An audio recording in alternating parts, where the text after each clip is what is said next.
President. I rise today very hopeful that both the government and the Labor Party will support the Greens in introducing a new National Integrity Commission into the federal government arena.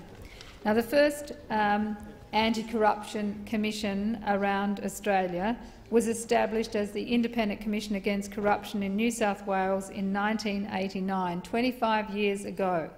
Now every state in Australia has an anti-corruption commission of some kind. The federal government is the only jurisdiction without the infrastructure to confront corruption. Every time wrongdoing is exposed, one-off reviews or ad hoc investigations are launched. We are shocked continually by the revelations that come out from the state independent commissions against corruption, namely the one in New South Wales at the moment.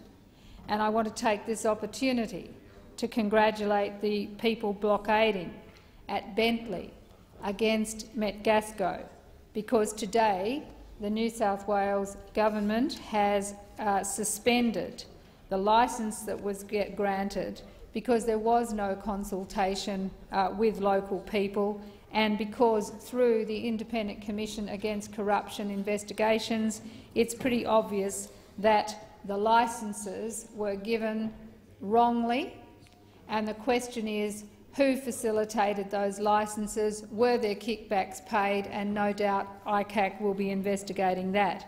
But what we should have is those licences in New South Wales cancelled. If they were granted as a result of corrupt practices, they should be cancelled. And I do congratulate the community for standing up as part of the Bentley blockade. But it shouldn't take ordinary citizens having to take the action that they have to hold governments to account, to make sure that licences aren't given as a result of money paid behind the scenes or undue influence or favours in any other way. And now we've got, the third time, the Greens have this bill before the parliament to create this office to crack down on public sector corruption and promote integrity in our public institutions. In fact, I can't see why anybody would oppose setting up a national ICAC, and I'll be very interested to hear what excuses are offered when it's pretty obvious that corruption does not end at the border of New South Wales. It doesn't end at any other state border.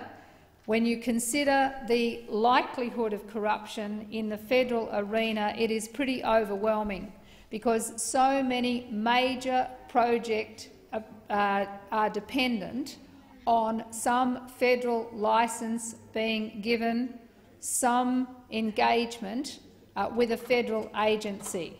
And therefore, there is a huge temptation for people, both at the political level and in the bureaucracy, to engage in talking with lobbyists, and who knows where it will end up. And I want to give an example that's on the go right now. You've got the financial services industry, who did not like one little bit the fact that in the last government, Labor and the Greens moved to change the law to require those people in the financial services industry to act in the best interests of their client. Now, what's wrong with someone being required to act in the best interests of their client? You would expect that to be the case. But what had been revealed is that in a whole lot of the managed investment schemes, for example, the financial advisors were not telling the people they were selling the product to of the massive kickbacks that they were getting as a result of recommending that product. And so what happened? The financial advisors became rich, but the people who bought the product, well, those people lost out badly. And when I think of the tragedy of the people who were sucked into buying from Great Southern Plantations, guns and the rest, you have to ask the question, how on earth did the financial services industry get to the point where they were able to con the Parliament into agreeing that they could sell a product without having to act in the communities in their clients' best interest.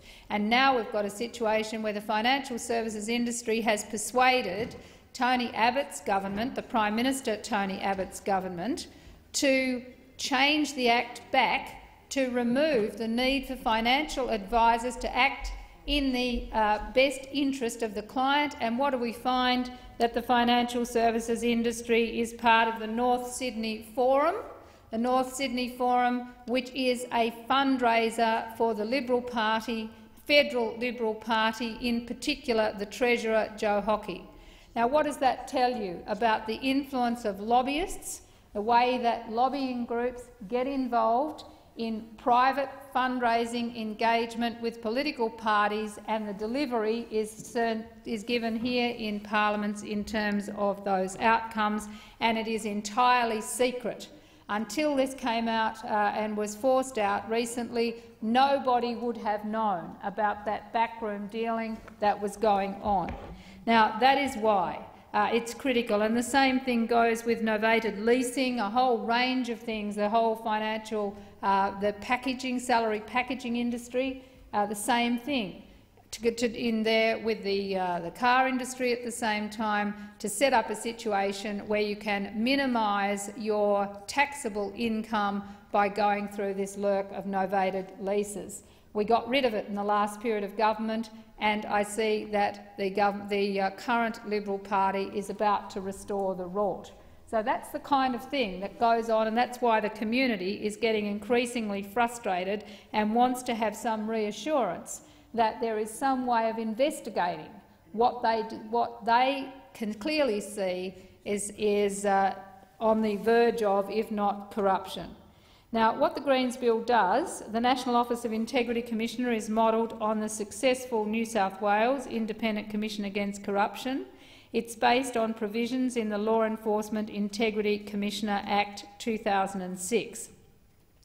The first part of it is the National Integrity Commissioner, and that is concerned with corruption in relation to public officials and Commonwealth agencies, and has full investigative powers, including conducting public and private hearings and summoning any person or agency to produce documents and appear before the Commissioner.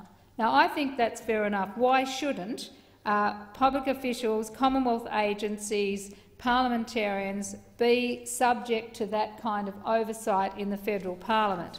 And I'll give you an example that has just happened recently, which many people would have read about.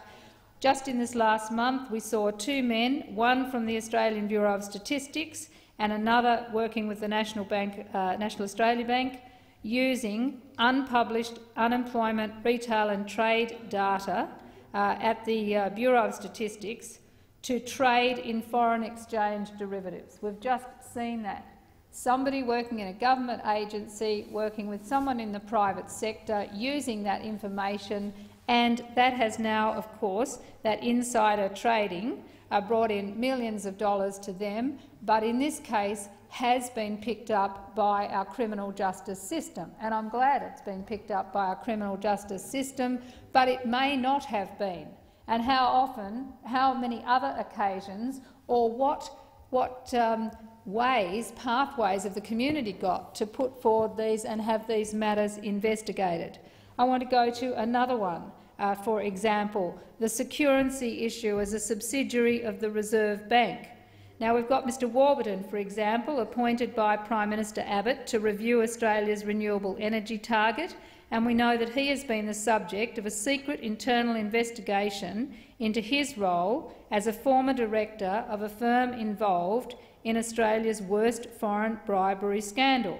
Now, that investigation, those findings by KPMG were sent in February to the Reserve Bank Board, and also and deal with not only Mr Warburton and his fellow former note-printing Australian directors, but goes to the knowledge and handling of Note-Printing Australia's sanctions-busting trip to Iraq in 1998.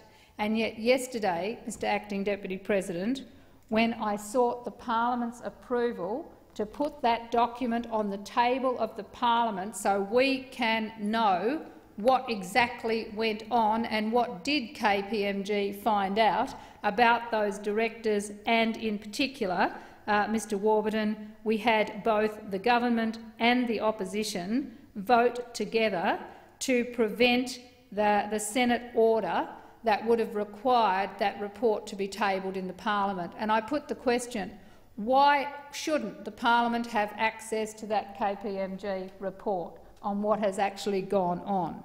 I want to give another example. One of my constituents, who I won't name, but he's a fisherman in Tasmania. He was approached by 2 Austrade officials in Japan, and he was asked to provide fish to this supposedly Japanese businessman who they vouched for. They said he was a credible person, that they'd done the due diligence, and that the Australian government wanted this to develop the relationship with Japan in high-quality seafood. So he went ahead and did it at the request of Austrade. He was quite happy with his own business. He didn't actually need this business, but he did because they asked him to. The long and the short of it is, he provided the fish to this place in Japan, to the businessman who the Austrade officials said was bona fides. After a while, after the fish were collected, but no payment was made. Later it was revealed that there was no such businessman. The person did not exist, that Austrade had vouched for, had organised, that this person invited this person to get involved with a shonk. And why? Because in order to justify the Austrade office, the Nagoya office, they had to show that they were turning over a certain amount of business, and so they set up this whole thing. The result of it is that my constituent went broke, and the department backed their 2 officers to the hilt. There was no natural justice in this, and as far as I know, those 2 officials remain employed in Austrade. And I just think it is totally wrong. I have pursued it every which way, seeking natural justice for this person. But the bigger question is here, how many other Austrade officials around the world are setting up similar kinds of scams and presenting figures to the federal government on the extent of the business that they're engaged in, when in fact it's all been set up to secure their posting rather than the business that supposedly was there to deliver? I want to give you another example. Under the Green Loan Scheme, in the last period of government, it was riddled with incidents of inappropriate behaviour from some public servants who favoured particular suppliers, and they split contracts so they didn't have to go to competitive tender.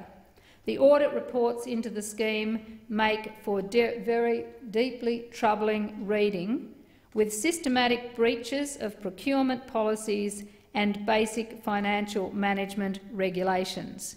And the question is, was it just maladministration, sloppiness? They were under pressure to get these green loans and audits out the door. Did they do this in order to facilitate a government policy to get this out the door, or were any kickbacks paid? What actually was done when the audit reports came in and showed there were serious questions to be answered? The public doesn't know, and neither does this parliament. Those of us, when constituents bring these things to us, we've got no mechanism to have it investigated, and if we can't actually allege a breach and give enough evidence for a breach of a criminal kind, it goes nowhere. Well, I think that if it's good enough for the states to recognise that there is a high risk of corruption and that they want to actually try to eradicate corruption, then at the very least the federal parliament should go there as well. It also goes to our international standing. We are a signatory of 2 important international anti-corruption conventions, the United Nations Convention Against Corruption, which entered into force in December 2005, and the Organisation for Economic Cooperation and Development Convention on Combating the Bribery of Foreign Public Officials. Now, this is another one where Transparency International has previously criticised Australian law for its low and ineffective penalties for corruption and found in its 2009 report that Australia made little or no effort to enforce the OECD Convention on Combating Bribery on Foreign Public Officials in International Business Transactions. And I'll give you another example. In Zambia, as I stand here, there's an Australian mining company over there trying to get a licence to put a mine in one of their biggest national parks. It was refused by the Environment Agency in Zambia, but then overturned by a minister in that country. International NGOs have clearly alleged that there was money changed hands, and yet you have an Australian state government backing this company to the hilt. Now, what is the arrangement? Who is involved in this? You've got the United States currently investigating BHP in China in relation to corruption. This was one of the things referred to the federal police. It was not taken up by the federal police, but I raised it at the last estimates, and they now have. Equally in Macau, you have got the Chinese took action against a citizen there for bribery in relation to casino developments, in particular Crown Casino developments. And yet when that was referred to the federal police to look at from our end, and the Chinese citizen was jailed there for taking a bribe of $100 million to free up the land for the casinos and provide the licences, and yet what have we done at our end? Zilch, zero, nothing. Now why? Why are we allowing this to happen? And I would like to have a very considered explanation from my parliamentary colleagues here in other political parties as to what you could possibly have against setting up a National Integrity Commission, a commission against corruption. The other thing we need to do is reassure the public that the entitlements we get are appropriately accessed and spent. And that's why, as part of this National Integrity Commission, the Greens are saying we want a new office of the Independent Parliamentary Advisor to advise MPs and ministers on entitlements claims and the ethical running of their office that the public rightly expects. And that advisor would be tasked with developing a legally binding code of conduct for MPs for the parliament to adopt. And of course this goes to the heart of the recent wedding scandal, where people had claimed expenses to go to various weddings, to go to various functions and so on, and the question is, were they really parliamentary business, or was it using an entitlement just because they could get access to it? And of course there was the famous case here many years ago of an MP who flew to Perth and back and just didn't leave the airport lounge simply to get the entitlement in relation to frequent flyer points, using a public taxpayer-funded fare to fly from the eastern states to Perth, sit in the lounge, have lunch and come back in order to get the frequent flyer points. Now, this is why we've had the awful scandal in the last parliament with the former Speaker, Peter Slipper, and allegations made about him and his use of entitlements, but he is not the only one by any means. There have been a lot of allegations. That's why it's actually to the benefit of parliamentarians that we get this, because it enables people to go and ask the questions, is this an appropriate use of my entitlements or not, and to actually have that sorted by someone who's overseeing it. So, Mr Acting Deputy President, I implore the parliament. Corruption is serious. It distorts our democracy and it hurts communities, communities who end up, like those in the Bentley blockade, having to take action because governments have colluded with business to get the outcomes business wants against the community.